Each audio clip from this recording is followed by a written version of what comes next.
आज हम एसेट और लायबिलिटी के बारे में ज्ञान प्राप्त करेंगे कॉलम के माध्यम से। ये जो अभी बनाया गया है ये है गरीब और मध्यम वर्ग का फाइनेंशियल स्टेटमेंट और ये अमीर व्यक्ति का फाइनेंशियल स्टेटमेंट। वो सिंपल तरीके से ये बताया गया है। इसमें आय जितनी होती है उतना ही खर्च होता है। जितना आय ये गरीब आदमी कमाता है उतना ही खर्च करने की प्रवृत्ति रखता है, उतना वो खर्च करता है। वो अपना संपत्ति के कॉलम को बढ़ा नहीं पाता है, सिर्फ दायित्व को बढ़ाता है। दायित्व में आप जानते हैं सब चीज आता है, कार मोटर ये वो, जितना भी लग्जरी लाइफ हम लोग जीते हैं उसमें हम क्या कटौती कर सकते हैं, क्या उसमें कुछ सुधार कर सकते हैं ताकि हमारी संपत्ति का कॉलम बढ़ जाए और दायित्व का कॉलम कम हो जाए। व्यय कम करना है, आय की ओर बढ़ाना है। ये आय को बढ़ाने के बारे में सोचता है। ये क्या सोचता है? अमीर व्यक्ति आय को बढ़ाने के बारे में सोचता है और गरीब व्यक्ति क्या सोचता है? आय को घटाने के बारे में सोचता है। हमेशा यही प्रॉब्लम है। और ये व्यय जो करता है ये व्यय को बढ़ाता है। गरीब आदमी क्या करता है? व्यय को बढ़ाता है और अमीर व्यक्ति होता है व्यय को घटाता है। यही हमको समझना है। हमको अपनी आय को हमेशा बढ़ाते रहना है ताकि हम संपत्ति इकट्ठा कर सके और इस कॉलम को हमेशा की बढ़ाते रहे, ये बढ़ाते रहें। और आय जो है हमें अमीर व्यक्ति को कैसे आता है? डिविडेंड से आता है, स्टॉक से आता है, और यानी कि म्यूचुअल फंड से आता है, प्रॉपर्टी से आता है, बॉन्ड से आता है, बहुत तरीके से आता है। उसका डिविडेंड जो मिलता है उससे उसका संपत्ति में इजाफा होता है, उसका घर उसी से चल जाता है। जिसके कारण अगर वो कहीं काम नहीं कर रहा है रियल में, यानी कि जो व्यक्ति दूसरे का, यानी कि हम लोग जो काम पैसों के लिए करते हैं, इंडिया में क्या होता है कि प्रत्येक व्यक्ति जो है पैसों के लिए काम करता है, पैसा उसके लिए काम नहीं करता है। और जो व्यक्ति का पैसा अगर काम करता है, अगर संपत्ति उसका काम कर रहा है, पैसा उसका काम कर रहा है, तो वो कभी भी अमीर से गरीब कभी नहीं हो सकता है। लेकिन होता क्या है, मध्यम परिवार और वो पैसों के लिए काम करता है, वो नौकरी करता है या बिजनेस भी करता है। अगर अपने से वहां काम कर रहा है तो वो एक तरह का वो एम्प्लॉई है, नौकर है, ये नहीं कि वो मालिक है। किसी भी दुकान में हम स्वयं मेहनत कर रहे हैं तो वो हम उसके मालिक नहीं, हम एक तरह का नौकर है। हमको वैसा काम करना है ताकि हमें वहां जाने की जरूरत नहीं पड़े और हमें उसका बेनिफिट हमेशा मिलते रहे।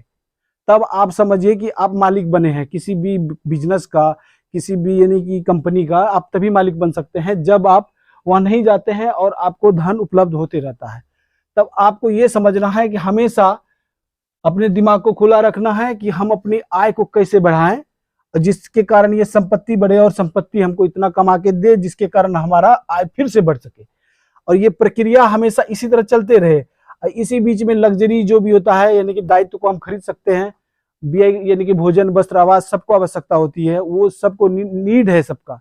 पैसे को कैसे मैनेज करना है, कैसे नहीं करना है, आपको पीछे सिखाया गया। कितना खर्च करना है, कितना निवेश करना है, कितना यानी कि दान करना है, सारा सिस्टम सिखाया गया है। लेकिन आप अमीर के अमीर तभी रह सकते हैं जब आप कैश फ्लो स्टेटमेंट को समझ सकते हैं, या यानी कि एसेट और दायित्व को समझ सकते हैं। क्या जो हम खरीद रहे हैं क्या वो एसेट है कि लायबिलिटी है।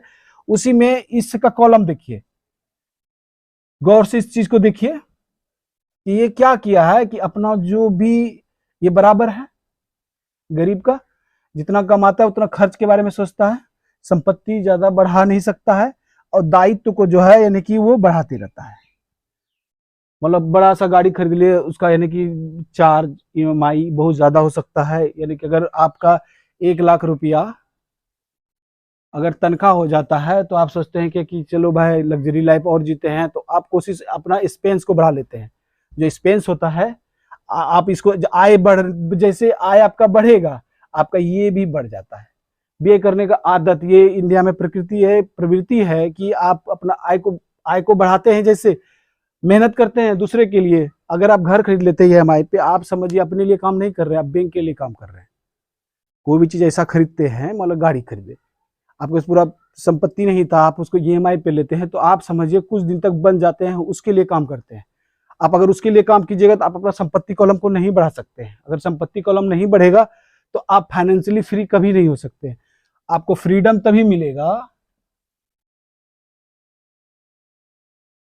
फ्रीडम तभी मिलेगा जब आप जो है संपत्ति के कॉलम में इजाफा करेंगे। आप जब भी जीवन में चाहे 1 रुपया ही सही कहीं पे डालते हैं तो उसको भूल जाइए कि वो मेरे पास है, वो समझिए कि आपका एक नौकर है जो काम पे लग गया है। आप उसको काम पे लगाइए, वो इतना एक दिन कमा के देगा कि आपको जो है ना ये परेशानी ही नहीं होगा कि भाई महीने का सैलरी हमको इतना मिल रहा है, उतना मिल रहा है। आप समाज सेवा के लिए सिर्फ काम करने के लिए जाइएगा, और आपको टेंशन ही नहीं रहेगा कि भाई आज इतना कमाई हुआ कि उतना कमाई है। दुकान पे भी जाइएगा इस उद्देश्य से जाइएगा, चलो भाई समाज सेवा करेंगे, यानी कि दूसरे को भाई हम सामान देने के लिए हम हैं, या किसी को डॉक्टर है तो भाई हम उसका सेवा करने के लिए। इसीलिए हमेशा जब कुछ भी आप पैसा कमाते हैं तो आप कोशिश कीजिए कि संपत्ति खरीदते हैं, और ये संपत्ति से हमको आय होता है। आय इससे बहुत प्रकार से होते हैं। पहले आप लोगों ने पढ़ा होगा कि आय जो है डिविडेंड से आता है, प्रॉपर्टी से आता है, किराए से आता है, मकान के किराए से आता है, सब चीज से आता है। तो आपको ये कॉलम बढ़ाने की आवश्यकता है, और अमीर अमीर तभी रहेगा।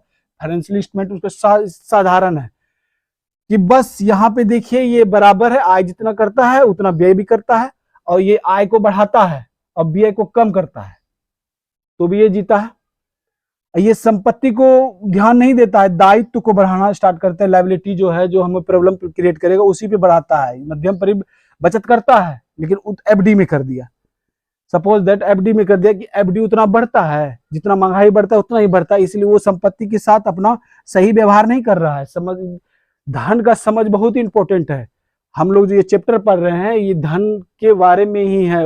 ये अगर आप इस चीज को सही से नहीं समझते हैं तो आप कितना पैसा कमा लीजिए, आप अपना एक्सपेंस बढ़ा लीजिएगा, व्यय करने का आदत जो है इसको बढ़ाते चले जाइएगा।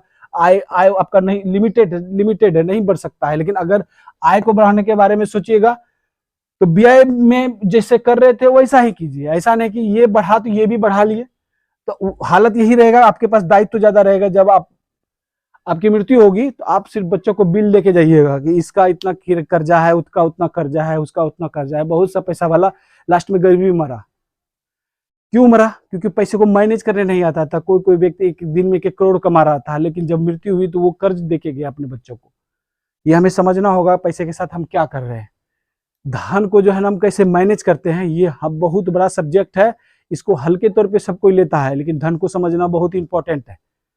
इसीलिए जो है ना आप इस चीज को समझिए कि हमेशा जो है जब हम 10 साल के हो, 20 साल के हो, 30 साल के हो, किसी उम्र के हो, कोई व्यवसाय करते हो, कुछ भी करते हो, तो हमें यही करना है कि व्यय में कमी करना है, आय को बढ़ाने का प्रयास करना है। नए स्रोत से हम जॉब करते तो कुछ ऐसा इल्म सीखेंगे जिसके कारण आय को हम बढ़ा सके। उस आय को सही जगह निवेश करेंगे, संपत्ति अर्जित करेंगे, वो जो ऐसा निवेश जिससे हमारा धन बढ़े, और अपना दायित्व को छोटा रखेंगे, सीमित रखेंगे। ये जरूरी नहीं कि मेरे पास बहुत सारा पैसा आ गया तो बहुत बड़ा घर खरीद लिए और हमारा रहने के लिए, तो वो दायित्व तो आपका हो जाएगा, वो आपकी जेब से हमेशा पैसा निकालेगा, वो इन्हें बढ़ेगा नहीं। अगर आप प्रॉपर्टी खरीदते हैं वो बढ़ता है महंगाई दर के हिसाब से, तब तो वो ठीक है। अगर आप घर खरीदते अपने लिए तो ये सही नहीं है, कोई भी वस्तु सही नहीं है। आपको मध्यम परिवार का फाइनेंशियल स्टेटमेंट समझ में आ गया कि आय जो है जितना होता है उसका उतना ही वो खर्च करने के बारे में सोचता है। अगर उसको 1 लाख रुपया का महीना आता है ना, तो पहले ही वो प्लान बना लेता है कैसे कैसे खर्चा करेंगे। उसी प्रकार से वो बड़ा सा प्रॉपर्टी ले लेता है और लोन ले लेता है। घर लिया, अब उसको लोन लिया, लोन 30 साल का ले लिया, उसको चुकाने में है क्रेडिट कार्ड का बिल, इसका बिल, उसका बिल, सबका बिल चुकाने में रहा। और जब इसका ये कम हुआ कुछ, तो फिर जाके दूसरा घर ले लिया, फिर वो फंस गया। फिर वो 30 साल तक EMI भरेगा। वो कभी भी गरीब अमीर नहीं बन सकता है। कारण यही है कि वो जो है ना दायित्व और एसेट को नहीं समझता है। एसेट और दायित्व को जिस दिन समझ गया कि हमारा लायबिलिटी क्या है, एसेट क्या है, उस दिन समझ में आएगा। इसीलिए आप अपना एक स्टेटमेंट बनाइए कि भाई कि हम जो एसेट खरीद रहे हैं कि लायबिलिटी खरीद रहे हैं, और किसमें हम बढ़ोतरी कर रहे हैं, किसको घटा रहे हैं। अगर हम दायित्व में बढ़ोतरी कर रहे हैं, लायबिलिटी में कर रहे हैं, तो हमें गरीब के ही गरीब रहना है। अगर हम संपत्ति में कर रहे हैं तो अमीर बनने से आपको कोई नहीं रोक सकता है। आप 10 to 30 नियम याद रखिएगा। 10 से 30 साल तक हमको जो है बचत करना है और तुरंत निवेश करना है। बचत करना है और निवेश करना है, और सही जगह निवेश करना है। ऐसा नहीं कि कहाँ ये ऐसा जगह कर लिए जहां पे हमारा संपत्ति बढ़ नहीं रहा है। तो आपको यही समझना है, बचत और निवेश करके, संपत्ति और दायित्व को समझ के, लायबिलिटी और एसेट को समझ के निवेश करना है। वही सामान खरीदना है जो कुछ समय बाद बढ़े, जिसका मूल्य बढ़ता हो और महंगाई दर से ज्यादा बढ़ता हो। तभी हम धनवान बन सकते हैं, तभी हम संपत्ति इकट्ठा कर सकते हैं, और टेंशन फ्री लाइफ जी सकते हैं। टेंशन फ्री लाइफ जीना है तो आपको इसी माध्यम से सोचना होगा कि हमको अगर मेरी संपत्ति बढ़ रही है तो अपना लायबिलिटी को नहीं बढ़ाना है। यानी कि आय बढ़ रहा है तो हम व्यय करने का आदत को बढ़ा दे। तो उस चीज से में सुधार करना है, तभी हम लोग आगे बढ़ सकते हैं।